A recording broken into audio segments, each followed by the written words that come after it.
We all as men, no matter where we come from, we need each other to get to the next level. And it's very easy for us to come from a place of ego, the fact that we can do it all ourselves, right? And I think being part of that brotherhood just humbles you more than anything. And it makes you realize, like, you know what? You know, we're all struggling with something. It takes courage, it takes boldness to speak up and to let the people know, hey man, this is what I'm struggling with. I need help. And I'm putting it out in the open, not keeping it in the dark, because nothing good happens in there. And so when you bring it to the light, you have these brothers that you can rely on and lean on. And I think that's by far the biggest benefit of the brotherhood. Hey, what's up? I'm Steve Eckert, United States Marine, entrepreneur, and an instructor for The Project. Welcome to The Project Show here on The Project channel. This is a show for men that are in search of meaningful transformations in their, what we call the 4 F-bombs: the family, the fitness, the finance, and the faith. And this occurs through physical, mental, and emotional hardship and sacrifice so that you can become a better man, a better husband, a better father, a better leader, and just a better human in general. I want to introduce a very special guest, a graduate of The Project, class 005, Daniel Camero. Thanks for coming. Awesome to see you. Thank you, Local Steve. California guy. So Daniel, can you just for our audience out there, introduce yourself real quick? Where are you from? What do you do for a living? Just give us a scoop. Absolutely. So my name is Daniel Camero. I'm from Torrance, California. I am a broker in the financial industry. I manage my own agency of agents who specialize in retirement, insurances, and basically I'm excited to be here, Steve, so thank you for having me. How old are you? I am 28 years old. And you're doing whatever the hell you just said you're doing? Correct. That's almost above my head to even understand it. And you're 28 years old. You're going places. I'm telling you, you're going places. That's fucking awesome. So let's just jump right into it. And you're not married with any kids right now, right? No, married. I mean, I'm in a committed relationship, but no kids right now. Okay, awesome. So let's just jump right into it. Let's talk about when you first heard about the project, when you first came across it, whatever, if it was on social media, whatever it is. Yeah. So you saw a video, probably read up on it a little bit. What was it about that kind of spoke to you, that resonated with you? That you said, you know what, this is something I need to become a part of exactly at this time in my life. What was it that really spoke to you on that? So what spoke to me the most was the fact that in these videos and in the description of the project, the program, I just saw a lot of people were just giving it their all. And I found myself in a position in my life where I wasn't giving it my all. I was playing small, and I realized that I was unhappy, really, more than anything. So I wasn't happy where I was lacking in my faith, my family, my relationships, my finances, and I realized I need to do something better.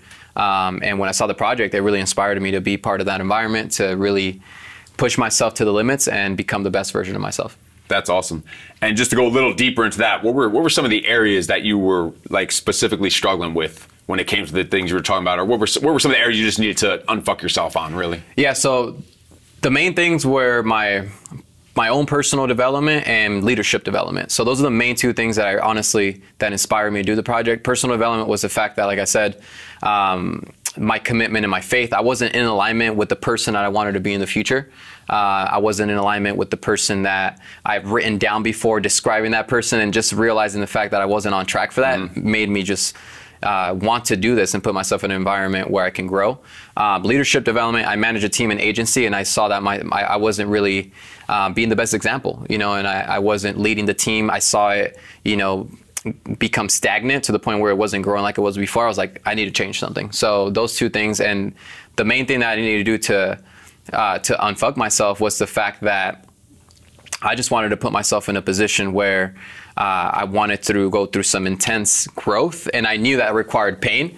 And so that basically made me realize that I had to become worthy of the success in order to do so. So the biggest thing I learned going in through the project as I started was the fact that I'm worthy of success. You know, so unfucking myself previously, before the project, I was like, man, I don't know if I can do it, like doubts and stuff like that. This made me want to test myself and test my limits. That's awesome. Yeah. And you lead a team, right? In your business, you lead a team. You're 20 years old. How big is your team that you lead? So I have about a dozen licensed agents right now. Underneath you, that you're lead, you actively have to lead. That's freaking awesome, man. Yeah. On that note, I want to give you a little credit being 20. I'll get men that are 40, 45 years old. Yeah. And the project is expensive. It costs $12,000. You could put deposits down, whatever. We set up payment plans. But they'll tell me it's too expensive for them, and it's too hard. They need to take some time to put the money together, or whatever it is. They'll make all these different excuses at 40-something years old. They've been in their industry for 20, 25 years and can't afford to do something that they know they need and they make excuses. So I want to give you some credit that at your age to have the wherewithal to say, you know what, I know this is going to be worth my investment. And that's where you are, where you're at 28, and there's other men out there that need to unfuck themselves, but they keep finding these excuses. So I just want to say that. But cool, wanted to give you some credit for that. That's freaking awesome. At your age, that's just unbelievable. Thanks. So onto the suffering. Yeah. Onto the suffering. My specialty, my favorite part of the project, the suffering, the pain. No doubt. The pain. So let me ask you. Obviously, you know that no growth, no transformation comes without some sacrifice, some suffering, some struggle, and a little bit of pain. Absolutely. So when it came to the project, what was your least favorite evolution of the project, or moment, or task you had to do during the project? So I think it was one of the evolutions we did late at night. It was the last evolution of the night, and it was at the park. And you guys had us spinning in circles. You guys had us running back and forth and just doing things. I was at a point where I was exhausted. And that was my least favorite evolution. I don't like spinning. I hate being dizzy. So it made me really just disoriented more than anything. But that's where it tested our capacity to really just stay focused on the mission, memorizing the creed. So that night at the park was my least favorite evolution, I would say. I'm offended right now. I'm offended because are you telling me we took a fucking stroll to the park? That was like a break. That was break time. You know that, right? That was like rest time to go just cool off, have some fun, fucking spinning around in the park and doing little. And that was your least favorite part. That was the hardest part. For you. It was, because that was after the fact we did all the other stuff. And I'll tell you what, guys coming in, we're actually starting a class tomorrow. You guys are fucked, because if that was the least favorite part, it just tells me we need to step up our game. So we're bringing the thunder coming tomorrow, and that's actually what Daniel is here for. He has volunteered time out of his day, away from his girlfriend, away from his business, to come and help us to be a junior instructor for the class starting tomorrow. So again, appreciate you coming down for that. But if that's your least favorite moment, from getting a little dizzy, you guys are in trouble tomorrow. I'm telling you, you guys are in trouble. I do want to share. I'm sure you're going to ask me what was my favorite part. So you'll be surprised. Yeah, we'll get to that. I don't even want to hear it. Now you pissed me off. This show's over. You just ruined the whole. You ruined my whole freaking day. That your favorite part was. I mean, your least favorite part was playing at the freaking park. Yeah. So. It might have been during that park moment, or maybe it was a different time, but every man at some point, especially during suffering, tells himself in his head that little bitch starts negotiating and makes you want to quit, makes you want to give up. And any man that says it doesn't happen, or he never considered it, is a fucking liar, because I consider myself fairly manly, or whatever you want to call it. And there's many times that in my head I start thinking, you know what, fuck this, I'm done. I'm not even going to keep going. I'm not going to push through. So I'm sure you've had some of those moments during the project, and just in life in general. So during the project, when you had those moments of, you know what, I want out of this. I'm going to quit. I'm going to go ring the bell. I don't have it. I can't do this. What was it? What was your trigger that mentally in your head that made you not quit? What was your real reason? What was that your go-to in your head to trigger you and prevent you from quitting? Yeah, so that was easy, to be honest, because, you know, going into the project, I already knew the main reason. Now it's easy. It's fucking easy. You guys are so screwed tomorrow. Class 006, you are screwed. And you could thank your junior instructor here, Daniel Camero. So you can give him a thank. My point is, when you know the why, the how is easy. So for me, the why was the fact that I want to be the go-to player in my family. So when I was in that evolution where we were really digging, and, you know, you felt the pain, you felt the struggle, you felt the fatigue, you know, the two things popped to my mind. The first one was my family. Second one was my girlfriend, you know, and so the fact that I was willing to go through that suffering for them made me realize that's why I'm doing this, you know. So being the go-to player in my family is by far my biggest motivator. And, you know, when I felt like quitting, when I was tired, when I saw other guys quit, I was like, dude, I don't want to face the fact that I have to go back home and tell my family. They all knew you were going there, right? Exactly. You kind of you had months of preparation. Yeah, they knew where you were going and what it was going to be like. So can you imagine what it would have been like to go home and have to say, you know, I quit. I rang the bell. And on that note, I'm sure you remember every individual that quit during your class, and you had a good amount of them. And one of them actually, now you're here, you came back this week for a junior instructor. We have another gentleman coming back who quit during your class. Yeah. What do you think? How do you feel about that? Like that's a dynamic we've never had. So it's going to be interesting to see how this works out. That just the last class, you graduated and you're back. And he quit the last class and coming back. This is going to be a huge dynamic. So I'm excited to see how that plays out for you, for him. Yeah, this is like interesting. It's like a storyline, like a perfect storyline to see, you know, his story of redemption, your story of volunteering your time to come and give back and pay it forward. It's freaking awesome. So that's going to be interesting to see how that goes. So from there, flipping the switch over to what was your favorite evolution or favorite moment or favorite experience of the entire event? So my favorite evolution was probably everyone's least favorite evolution, was the pit. Now you're really trying to piss me off. Now you're really trying to fucking piss me off. And I'll tell you why. So it's called the pit, right? And they'll find out what the pit is once they encounter it.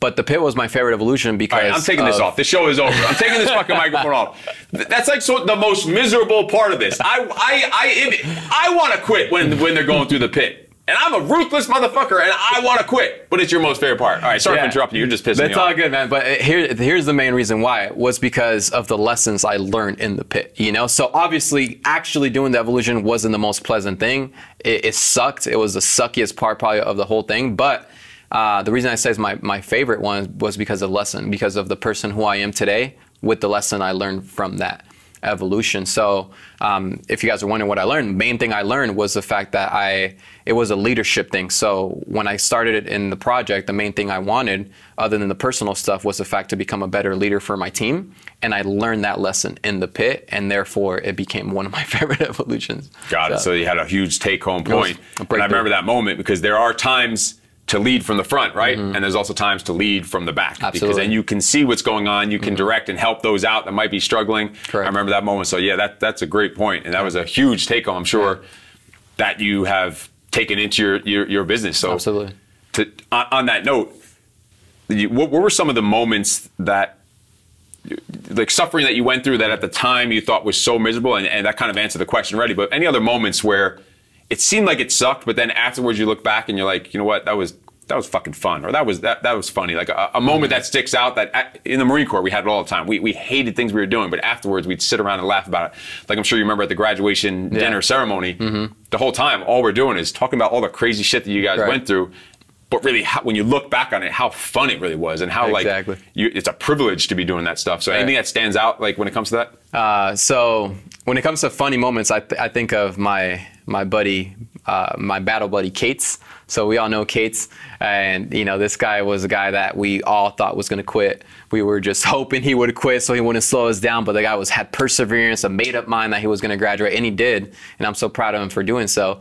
But just for example, when he pointed out your shoes, if you remember that evolution, after we carried the logs, after we went through all that crap, and you know, we were all exhausted, you know, we basically tricked into the fact that, well, we should point out the fact that you have mismatched shoes. And that, going back to that moment now, makes me laugh because, you know, the way Cates just bought into the whole idea that he should challenge the fact that, hey man, what's up with your shoes?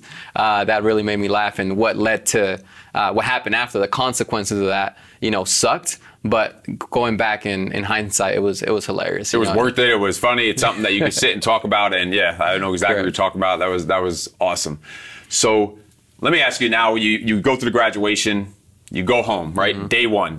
There's certain things I'm sure that we'll talk about in a second that you realize after the fact, like aha moments you had throughout the weeks and months after. But what were some of the immediate effects, like day one, that you can implement into your life that you took home with you after the project? Yeah, so one of the main things I learned, you know, through all the instructors, but mainly from Bedros, was the fact that leading with more compassion and being a more compassionate What do you mean? person. I was teaching compassion the whole time. That's bullshit. Bedros didn't teach compassion and empathy. I taught that. That's my #1 skill set. So yeah, with that, I mean, I saw that as soon as I got home, I was like, man, everyone's dealing with something. Everyone has their own battle, struggle. And I'm a person where, you know, I can be a little bit blunt at times, and you know, sometimes I could come off as I don't care. And so going back, I was like, you know what, I'm gonna be more compassionate with my family, I'm gonna be more compassionate with my teammates, be a better listener. So those things I implemented immediately, and I found that was definitely beneficial, and my peers noticed it for sure. Yeah, I know what you're saying. I can understand that. So what I'm hearing you saying is that, like, a lot of things probably come to you naturally. You're a bright kid, you have, you know, you're doing things, you're working hard. So you see someone that might even be older than you and more experienced than you, and you assume they should be getting after it the way you are, and they're not. And that can make you be a little more blunt and straightforward with them, and realize that everyone's not going to be like you. You're a rare breed. They're all not going to be like you. Is that kind of what you're saying? Yeah, and so I can come off as a person who doesn't care, but I care more than most, to be honest with you. And I think it was one of the things that through the project made me realize that, you know what, be more compassionate, lead with compassion, come from a place of service and love and gratitude rather than just, you know, making it seem like, hey, let's just get to the point, the bottom line, build a relationship, you know, spend more quality time with people. The project will give you more love and compassion and empathy straight from Instructor Steve. Who would have ever fucking thunk it, right? Awesome stuff. I appreciate you sharing that with us. So that was the immediate effect you had. What were some of the longer term things? So some of that stuff will take time to develop, right? And then months later, you're like, all right, this is why we did this a certain way. What were some of the things that you kind of discovered and unraveled, you know, weeks and months later? Now we're a few months out from your graduation. So a lot of things, honestly. There's a list of things that I've realized that, you know, I've improved on and that I can still improve on. But one of the main things, you know, through the project, post-project, is the fact that I am worthy of success. I am worthy of a better relationship. I am worthy of love. I'm worthy of all these things that I want. And that's something that I learned, you know, through the examples, you know, with you guys, the encounters, the relationships, some of the phone calls I've had with some of the instructors ever since. And, you know, being worthy, really, more than anything, that's by far the biggest takeaway from the project. That's awesome. And you mentioned phone calls with some of the instructors. And what does it mean to you and how has it impacted you to become part of this brotherhood? Because this isn't like just a mud run or, you know, some Navy SEAL fitness training or a Spartan race or some bullshit. You just get a high five and a t-shirt and you're on your way. The real beauty and the real value of this program is the ongoing brotherhood that we have, the lifelong brotherhood. So you kind of mentioned that with phone calls with the instructors. How has it impacted you and how has it affected you to become, you know, have this brotherhood to lean on and be part of this? Yeah, so the brotherhood, I see it in two ways, right? I see the fact that we have a group of mentors now, a new group of mentors, leadership, good examples of success, and not only, you know, their finances and all this stuff, but their faith, the way they, you know, they treat their family, all these things. And so that has been the benefit, right? You get new role models, new people that you could look up to and go to if you need some advice, some counsel, some help. And so even like going to your house, you know, that's been moments where I've seen you in your habitat, right, in your zone, and how you raise your family, the way you interact with your kids, and, you know, inspires you to become a better man yourself, you know. So that's my biggest takeaway from being in that brotherhood with the instructors. And then you have your brothers, you know, the people you suffered with, you know, and so that makes me realize that we all as men, no matter where we come from, we need each other to get to the next level. And it's very easy for us to come from a place of ego, the fact that we can do it all ourselves, right? And I think being part of that brotherhood just humbles you more than anything. And it makes you realize, like, you know what? You know, we're all struggling with something. It takes courage, it takes boldness to speak up and to let the people know, hey man, this is what I'm struggling with. I need help. And I'm putting it out in the open, not keep it in the dark, because nothing good happens in there. And so when you bring it to the light, you have these brothers that you can rely on and lean on. And I think that's by far the biggest benefit of the brotherhood. That's awesome stuff. And that's absolutely powerful and even more so fucking priceless, right? Absolutely. No matter what. And let me ask you this. So when you were in the pit, struggling, being tortured, and just absolutely miserable, did you ever think, like literally, I think a couple of weeks after graduation, you were at my house for barbecue, and then you came back over for a workout. So I think we've actually been over my house twice since then. So while you were in there and you're going through this and you think I'm just the fucking devil, did you ever think that you'd be at my house a couple weeks later having a barbecue? In your wildest fucking dreams, did you ever think that would happen? Absolutely not, man. I would have thought that I would love to kind of get to know this guy, but I probably won't, because he seems so reserved and aggressive.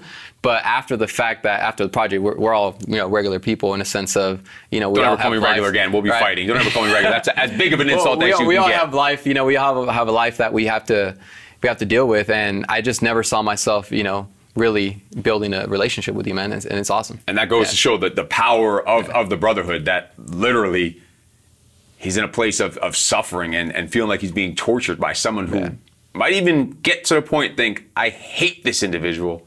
And literally a couple weeks later, we're with getting our families together, getting to know each other, and having barbecues, training together, and just building the bond and relationships of the brotherhood. And it's an awesome thing, and it's priceless. And I'm glad to have met you. So, likewise, man. Speaking on that and building relationships, how has the project impacted your personal relationships in your life, both in your personal life, in your professional life? What other types of impacts has it had on your relationships? Great question. So the main thing is increasing communication. And so in the project, you learn how to become a good listener, because you have to pay attention to detail.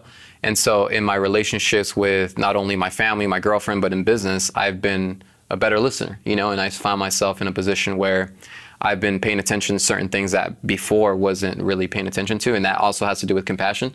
And so I think in relationship, it has made me a better listener, and that leads to, you know, better interactions, understanding, you know, digging deeper into certain things, certain issues, and not avoiding those tough conversations. And in your business, you're selling, right? You're technically selling, right? Yeah, correct. Always. Yeah. So how much has that, the trait of listening, to be able to improve the trait of listening, there's no higher trait other than maybe discipline. Having discipline to be a good listener, how has that impacted you in your selling in your business and even making more money? Because we know finances is one of the F-bombs, because a man should be able to make money, build generational wealth, be able to provide for his family, his friends, and whatever else. So how has that increased capacity of listening, how has that affected the finances F-bomb? Yeah, so for me, it has made me a better individual to relate to a client, because here's the thing, whenever, for example, when you get an objection in business, right, and people say, you know, I can't do it right now because of the money, the time, and all that stuff, it's not really that. You have to dig deeper. So when you become a better listener, you get a chance to really dig deeper and find out what's the root of this objection, what's the root of this problem or this excuse that they're giving you that they can't do it right now, or whatever the excuse is. And so it has made me really be on the same page with people and understand them more. And then from there, tackle that challenge and come up with solutions, you know? And so it has led to more opportunities where whenever you see a client that you're losing, that you're kind of seeing, okay, before it would be like, you know what, man, okay, let's get together whenever you're ready. But the fact that I can now, you know, listen to the real objection and get to the root of it, I can come up with solutions. And then now it leads to them having an implementation of the plan or whatever they're moving forward with, you know? Okay, so that's awesome. Awesome stuff. So let me then ask you this. Let's backtrack to when you were first looking into the project. What would you tell someone that was in your position that knew they needed to step up as a better leader, a better listener, knew that you were capable of more than you were, you know, more bandwidth than you were giving in your life, in your relationships, and in your business? What would you say to someone like that right now is having some of those same hesitations and fears and doubts and frustrations you were having, that's thinking about, you know what, this product looks cool, but I'm too afraid, it's too expensive, my wife's not going to support me. Yeah. What would you say to someone like that? So number one, I would say if you're scared, that's the number one, you know, indicator that you should do it, right? Because you should always do something that scares you. That's the only way you're going to get to the next level. You know, fear shouldn't stop you. It should actually motivate you to tackle that fear. And I think it's something that keeps people from doing the project, right? A lot of fear of the unknown, fear of the finances, fear of all these things. And one of the biggest things I would say to people in that situation is the fact that look for solutions rather than focus on the problem, right? If you're dealing with a financial issue, look for solutions to make the money, not the problem, the fact that you can't afford it now. Look for solutions to convince your wife that you have to go to the project, right? Most of the time, so I guess some people have to deal with that. And so be solution-oriented rather than problem-oriented, and then, you know, come in here with a made-up mind that you're actually, you know, going to become that version of yourself that you desire to be, you know. And so kind of what you're saying is that the reason that they think they shouldn't do the project is the exact reason why they need to do it. Like, absolutely. If you think you can't afford it, the fact that you think you can't afford it, and maybe that you can't even afford it, is the fact that you should do it because you can't afford it. Absolutely. You shouldn't be in the position where you say, I can't afford this, because you're obviously doing something wrong. You need to go a different route. Or you can't convince your wife to do it. The fact that you can't convince your wife to do this probably means you're having some problems with that relationship if she's not supporting you in this. So the fact that you think you can't convince her and think she's going to go against it is probably the exact reason why you need to do it. That's kind of what I'm hearing you say. Exactly, yeah. So whenever you're battling that fear or that problem, think of the solution and just know that if you don't come up with a solution for this challenge or this situation, it's only going to snowball to a bigger problem in the future. So might as well stop it now and tackle it and be part of it, and it'll change your life, that's for sure.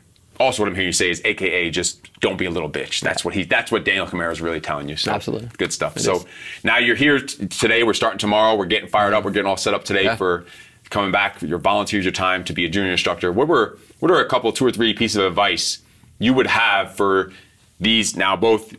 Again, an interesting dynamic that you have someone that actually was in your class that rang the bell that's coming back here. So both for him and for all the other now candidates that are already registered, they're just now in the bullpen, they're waiting to get their class started, both either tomorrow or an upcoming class. What are some pieces of advice and words of wisdom you now can give them now from the other side of the fence? Now you made it through the suffering and you've had these transformations and you're at a whole different level in your life now. Yeah, so number one, know that you're going into a war zone and you are bringing your brothers with you. And so if you come in with that mindset of like, look, it's not just about me. It's not a selfish type of thing you're trying to do. Like if you come in with a selfish mind, you're going to suffer even more than necessary. And so going with the mindset that you're coming into a war with your brothers and it requires teamwork, right? And you'll figure out the rest from there. Number two would be the fact that take it one evolution at a time. You know, take it one evolution at a time. You can't necessarily get obsessed with the fact that, oh, I'm just trying to finish this whole thing. No, it's a bunch of evolutions that you have to get one at a time. It's overwhelming. And so if you take it one at a time, you'll be realizing like all I got to do is get through this evolution, get through this course. You know, there's an end to it, right? And so just get through it. And number three would be the most important, which is remember why you started.